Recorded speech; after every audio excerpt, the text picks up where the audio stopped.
बार जंगल में बहुत तेज बाढ़ आई। तब डूबता हुआ बिच्छू मेंढक से बोला, प्लीज मुझे बचा लो, अपनी पीठ पर बिठाकर नदी पार करा दो। मेंढक बोला, भाई तू बिच्छू है, तू मेरी पीठ पर बैठा तो मुझे ही डंक मारेगा, मुझे तेरे पे भरोसा नहीं है। बिच्छू आंखों में आंसू लेकर बोला, भाई भरोसा तो कर, भला मैं तुझे क्यों डंक मारूंगा, तू तो मेरी जान बचा रहा है, और अगर मैं तेरे को डंक मारूंगा तो मैं भी तो डूब जाऊंगा। मेंढक को दया आ गई और लगा कि बात तो सही है, अगर ये डंक मारेगा तो ये भी तो डूब जाएगा। उसने भरोसा करके बिच्छू को पीठ पर बिठा लिया। जैसे ही वो दोनों नदी के बीचों बीच पहुंचे, बिच्छू ने मेंढक को जोर से डंक मारा। मरते हुए मेंढक ने बिच्छू से पूछा, भाई तूने ऐसा क्यों किया, मैंने तो तेरे पे भरोसा किया था, और अब तू भी तो मेरे साथ डूब जाएगा। बिच्छू बोला, भाई क्या करूं, आदत से लाचार, यही तो मेरा नेचर है। मोरल ऑफ द स्टोरी, आजकल की भागदौड़ भरी दुनिया में कुछ लोग ऐसे भी मिलेंगे जो आपके सामने तो आपको पूरा भरोसा दिलाएंगे कि मैं तेरे साथ धोखा नहीं करूंगा, लेकिन धोखा उनकी फितरत में ही है तो वो धोखा ही करेंगे। तो ऐसे लोगों से हमेशा सतर्क रहना।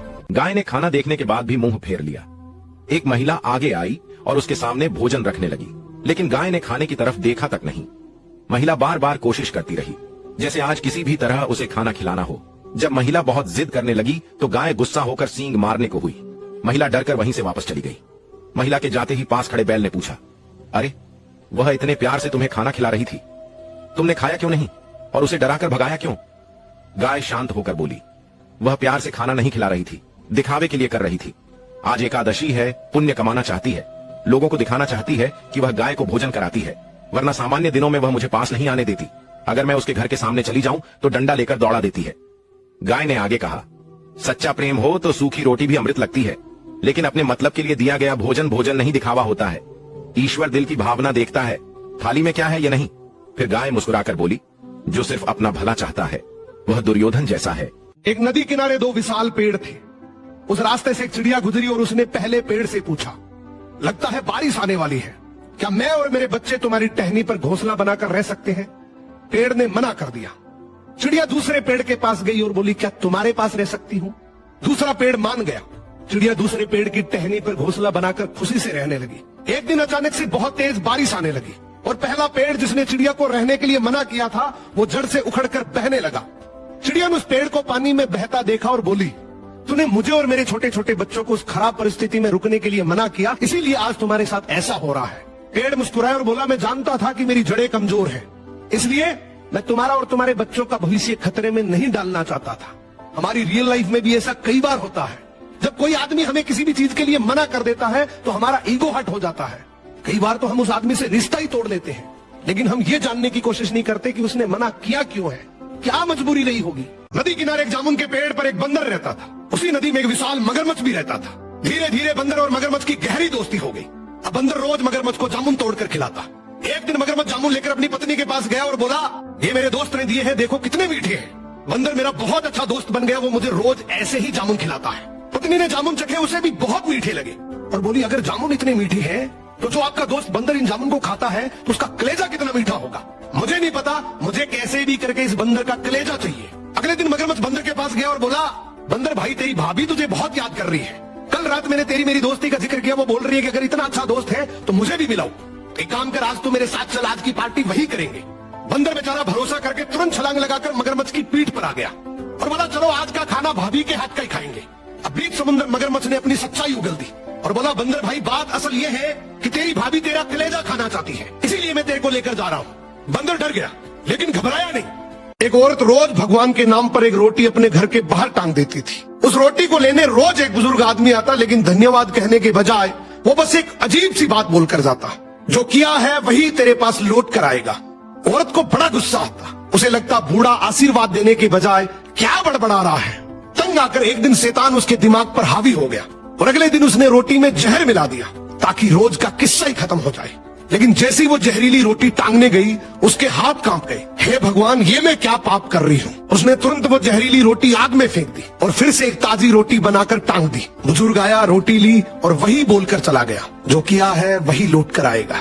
उसी शाम उस औरत के दरवाजे पर दस्तक हुई। सामने उसका बेटा खड़ा था, फटे हुए कपड़े और भूख से बेहाल। उसने गिरते हुए कहा, माँ आज तो मैं भूख से मर ही गया होता, लेकिन रास्ते में एक भगवान रूपी बुजुर्ग ने मुझे अपनी रोटी दे दी और मेरी जान बच गई। माँ के पैरों तले जमीन खिसक गई। वो रोटी वही थी जो उसने सुबह बनाई थी। एक तालाब में बहुत सी मछलियां रहती थी, वहीं एक बूढ़ा बगुला भी रहता था। वो रोज मछलियां पकड़ता, पर अब उम्र बढ़ने की वजह से वो शिकार नहीं कर पाता था। तब उसने एक चाल चली। वो तालाब किनारे उदास बैठकर मछलियों से बोला, मैंने सुना है कुछ दिनों में ये तालाब सूख जाएगा। तुम चिंता मत करो, मैं तुम्हें पास के एक बड़े तालाब में पहुंचा दूंगा। डरी हुई मछलियां उसकी बातों में आ गई। बगुला एक एक मछली को चोंच में उठाकर ले जाता और रास्ते में एक चट्टान पर बैठकर खा जाता। कुछ दिनों में तालाब खाली होने लगा। तभी एक केकड़ा बोला, मुझे भी ले चलो। बगुले ने उसे उठाया, पर केकड़े ने दूर एक हड्डियों का ढेर देख लिया। सच्चाई समझते ही केकड़े ने अपने मजबूत पंजों से बगुले की गर्दन पकड़कर कस दी और उसे मार दिया। याद रखना, जो दूसरों को धोखा देकर अपना फायदा चाहता है, उसका एक ना एक दिन सच सामने आ ही जाता है, और फिर उसका अंत वही होता है जो उसने दूसरों के लिए सोचा था। एक कंजूस आदमी जिसने कंजूसी कर करके बहुत सा धन इकट्ठा कर लिया, लेकिन खर्च कभी ना समाज के लिए किया, ना परिवार के लिए किया, ना खुद के लिए। उसका एक ही लक्ष्य था, बस बहुत सारा धन इकट्ठा करना। अब जब वो बूढ़ा होने लगा तो उसको रियलाइज हुआ कि अब मैं इस धन का क्या करूं। वो हमेशा बस यही सोच सोच कर परेशान रहने लगा कि इतना सारा धन आखिर खर्च कहां करूं। एक दिन इसका आखिरी समय आ गया। जब यमदूत इसको लेने के लिए आई तो इस कंजूस आदमी ने बोला, प्लीज मुझे थोड़ा और वक्त दो। यमदूत नहीं माने तो इस आदमी ने बोला, मुझे बस एक दिन का वक्त दे दो, इसके बदले मैं अपना कमाया हुआ आधा धन दे दूंगा तुम्हें। यमदूत फिर भी नहीं माने और बोला, तेरे पास बस आखिरी 10 मिनट का टाइम है। उदास होकर इसने कागज का टुकड़ा उठाया और लिखा, मैंने पूरी जिंदगी धन कमाने में लगा दी, लेकिन इस धन के बदले में एक दिन की जिंदगी नहीं खरीद पाया। मैं बस इतना ही कहना चाहूंगा कि जिंदगी भर सिर्फ धन कमाने की फिराक में ना रहे। जिंदगी बड़ी अनमोल है, इसका एक एक पल पूरी तरीके से जिए। क्या पता कब ये दुनिया छोड़कर जाना पड़ जाए। एक बार एक शेर को गधे ने चुनौती दी कि हिम्मत है तो आओ मुझसे लड़ो। शेर इग्नोर करके आगे बढ़ गया। इतने में एक लोमड़ी आई और बोली, तुम तो जंगल के राजा हो और इस जंगल के सबसे खूंखार जानवर हो, तुम गधे से डर गए? शेर बोला, हाँ। आगे एक हाथी मिला और बोला, शेर भाई सचमुच आप गधे से डर गए? शेर मुस्कुराकर बोला, डरने की बात नहीं है, अगर मैं गधे की चुनौती स्वीकार करूं तो इसका मतलब मैं भी उसी स्तर का हूं। जीत तो निश्चित है, लेकिन इसमें सम्मान नहीं। लोग कहेंगे कि शेर ने गधे को हरा दिया और गलती से भी वो जीत गया तो मेरी सारी इज्जत मिट्टी में मिल जाती, इसलिए मैंने चुनौती स्वीकार नहीं करी। गांव की गली से एक भले इंसान की अर्थी निकली। पूरे परिवार वाले उसे शमशान ले जा रहे थे। अचानक एक अमीर सेठ ने बीच रास्ते में अर्थी रोक दी और बोला, इस आदमी पर 10 लाख रुपए का कर्ज है, पहले मेरा कर्ज चुकाओ तभी इसे शमशान ले जाने दूंगा। ये सुनते ही उस इंसान के चारों बेटे आगे बढ़े और घमंड से बोले, हम तुम्हारा कर्ज नहीं देंगे, पिता का कर्ज पिता जाने, अगर तुम चाहो तो खुद ही ये अर्थी उठाकर ले जाओ। उनकी ये बात सुनकर पूरा गांव हक्का बक्का रह गया। लोग गुस्से और शर्म से थूकने लगे उन बेटों पर। तभी ये खबर उस आदमी की बेटी तक पहुंची। वो दौड़ती हुई आई, आंखों में आंसू बह रहे थे। उसने बिना सोचे समझे अपने सारे गहने और जो भी उसके पास पैसे थे सब सेठ के आगे रखकर बोली, अगर इससे भी आपका कर्ज पूरा नहीं हुआ तो मैं पूरी जिंदगी भर मेहनत करके आपका कर्ज जरूर चुकाऊंगी, बस मेरे बाबा की अर्थी को जाने दीजिए। बेटी की ये बात सुनकर सेठ की आंखें भर आई और हाथ जोड़कर बोला, बेटी मुझे माफ करना, सच्चाई ये है कि तुम्हारे पिता से पैसे लेने नहीं थे बल्कि 10 लाख रुपए